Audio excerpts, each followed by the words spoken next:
Now be honest with me. You ever make an espresso, and it's a really good espresso, right? But afterwards you knock out your puck and you look at the puck. Maybe you pick it up and it looks delicious, right? Like it looks tasty. You ever tempted to maybe take a bite?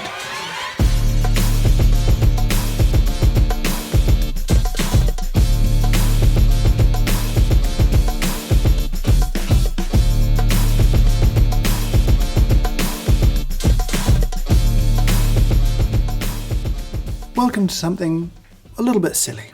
Today we're going to try and recreate the look, feel, size, shape of a spent espresso puck, the coffee after you finish brewing, and see if we can make that delicious. Because why not? Because it looks like it should be, and it should be, so let's just do it. Now, your first thought might be like my first thought, which is like, just do a chocolate shortbread. And I thought, yeah, but no. The first thing that I want to try is actually edible soil, chocolate dirt, whatever you want to call it. It's kind of a thing you see on kind of modernist menus. Now I know soil doesn't look like coffee, but I think it could. So I'm going to try to make some. And there's two different techniques. I'm going to try them both, one after the other. We'll compare them, see which one might make for the better spent ground coffee replacement. So here's the first recipe. So for this method, we're going to take 100 grams of sugar, just 70 grams of water, and very carefully turn that into a syrup. As it starts to brown, we're going to whisk in 70 grams of good quality dark chocolate and keep whisking and whisking and whisking, then turn it out and let it cool. So what I want to do now is get it down to like a finer texture. So I'm going to sift out with just a regular sieve any of the sort of finer pieces because they're good enough. And then the big chunky pieces I'm going to throw into a blender, grind them down a little bit more really quickly, and then sift through that until we have a pretty fine ground powder, like espresso. So the second recipe, very easy. You can do it almost all in the blender. That you do have to melt some butter first. Anyway, you need 220 grams of sugar, 120 grams of cocoa powder, and a pinch of salt. And then blend this a little bit just to mix it all up. And then with it running, you're just going to drizzle in the melted butter and combine it all together. Really simple. So we've got two very different edible dirts, two potential contenders for ground coffee. Now the color on the first one doesn't look quite as spent coffee puck, right? The color on this one just has a bit more of that kind of wet coffee feel to it, and that's the butter doing that. Let's have a little taste though. Quite sandy in a good way. That's not a phrase I thought I'd use. Like crunchy, nice chocolate flavor, very pleasant. Let's try the second soil. Much soilier looking. I don't love the taste of this one because it's dominated by the cocoa powder. And for technical reasons that aren't worth going into right now, really high quality cocoa powder that matches the quality of craft chocolate is pretty much impossible to come by. It's certainly very difficult to come by. I've used a more commercial product here and I just taste it. It doesn't taste as good in terms of flavor as this here. Now the second all-important test, will it puck? So I've got a little basket here, a little Simonelli basket. I'm just gonna fill it reasonably and we'll give it a little tamp. Now let me get my silk mat. Just throw it on here because I'm not 100% convinced that this is going to bind nicely. Ooh, so like a little puck. Okay, number two. I mean, this has got a puck, right? A little tamp.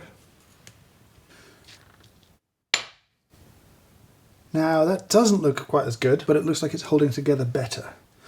Can I?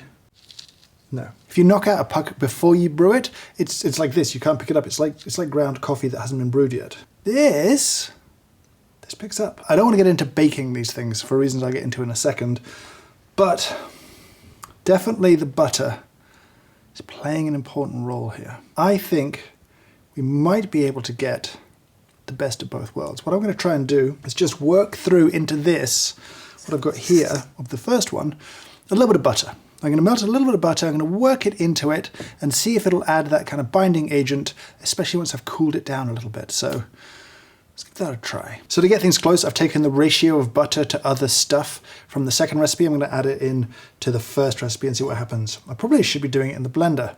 That would be sensible, but I'll do it by hand because I'm not smart. So reasonably incorporated. Let's have a little taste.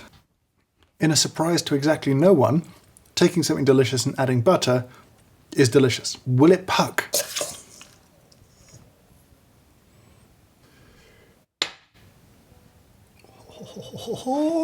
Now that looks, oh, so close, pretty good. Still a bit crumbly. So what I'm wondering is, what if I chill these down? I'm going to form up a couple of these and just chill them down in the fridge for a little bit and see what that does to the texture. So these have had a chance to chill. I'm not going to lie, I'm a little bit nervous. I don't know why. I want this to work. I want this to be ridiculous. Wish me luck. It's so close.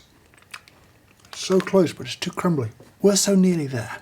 A little bit more to go. A few things to tweak. I've got some ideas, but I just love where your curiosity can take you. Which brings us to this video's sponsor, and a very short ad for CuriosityStream.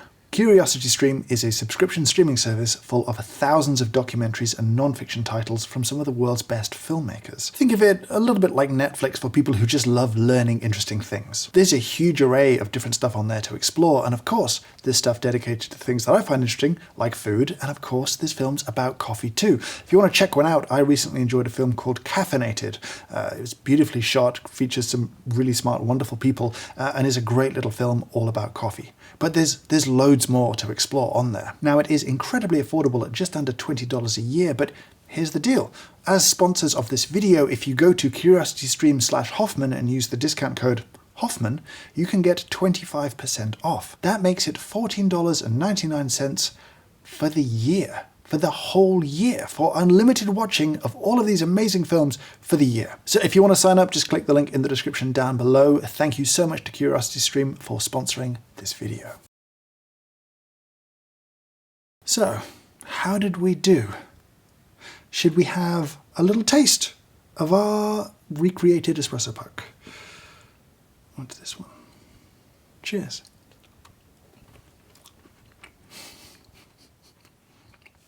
Pretty good. It's pretty good. Holding together really nicely. Taste is pretty great.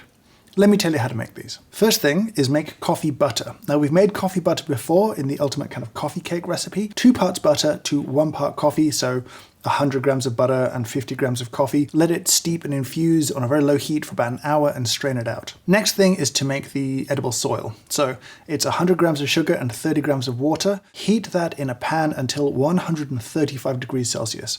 That's the point as the syrup just starts to brown. Do not take it further. Throw in the chocolate, whisk aggressively, and soon you'll have a kind of soil in the pan. Scrape it out, cool it down, and then actually clean the pan. Best thing to do is throw some hot water in, a little detergent, and bring it back to the boil, and all that chocolate that looks pretty baked on will come right off. Once your soil is cool, we're going to blend it to make it as fine as possible. So into the blender, run it for a little bit just to pulverize it down. Now, if you want to go to extremes, you can sift it to get a really fine texture. And if you really want to go a little bit too far, that stuff that won't sift, you could put it in a comandante and grind it at a very fine setting, but that might make you weird. Anyway, the results are pretty good. So you've got your very fine kind of ground coffee looking thing. Weigh that.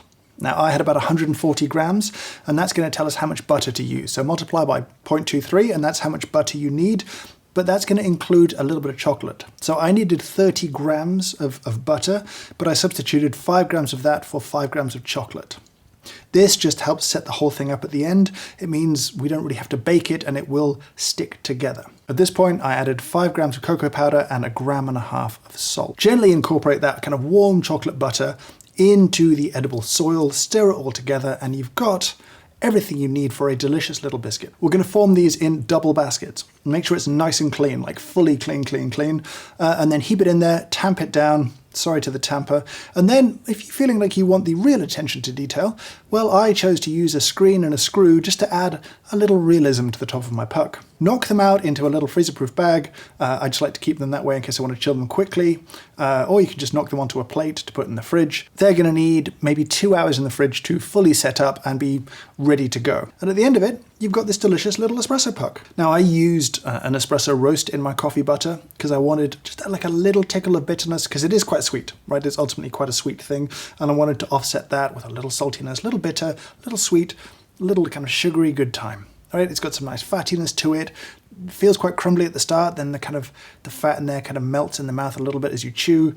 It would be great with espresso, and it would really freak out people who were very confused if they didn't know what was going on, which is kind of fun. I don't really know what this is in the biscuit world, the cookie world, the world of confectionery and baking. Have I made a very obvious thing and not really known about it? Is there a smarter easier, cleverer way to do this? Let me know if you make these, and let me know if you find a better way, a more realistic way to replicate a delicious espresso puck. But for now, I'll say thank you so much for watching, and I hope you have a great day.